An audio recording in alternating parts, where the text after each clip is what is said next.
De simples pierres sur lesquelles ils ont voulu écrire leur respect et leur affection pour cet homme qu'ils n'auront que peu connu.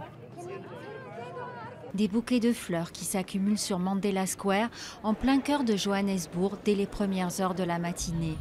Des milliers de messages de reconnaissance écrits un peu partout dans le pays à l'homme qui a permis aux Noirs et aux Blancs de vivre ensemble en paix. Des drapeaux en berne sur tout le territoire. Partout dans le pays, les Sud-Africains s'attendaient à cette nouvelle après des années de maladie.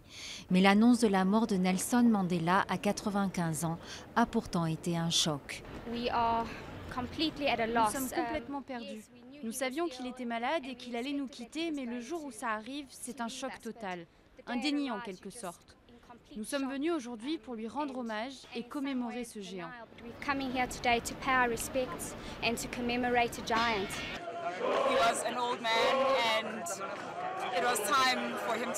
C'était un homme âgé et c'était son heure. Je ne suis pas Dieu, mais je crois qu'il avait assez souffert et que c'était temps pour lui de... Il a fait son chemin et c'est maintenant le temps pour lui d'être en paix. Des centaines de personnes ont passé la nuit devant la maison où il s'est éteint jeudi. Et ils dansaient en son honneur le matin dans les rues de Soweto, près de son ancienne demeure. Nelson Mandela n'était pas apparu en public depuis longtemps, mais il restait la référence, le ciment collectif de tout un peuple. Il va falloir apprendre à vivre sans lui. Je voulais venir ici pour lui rendre hommage à lui et au travail qu'il a accompli. C'est une tragédie de le perdre. Je sais qu'il était malade depuis longtemps, mais c'est trop triste. Je ne serais pas là s'il n'y avait pas eu Mandela.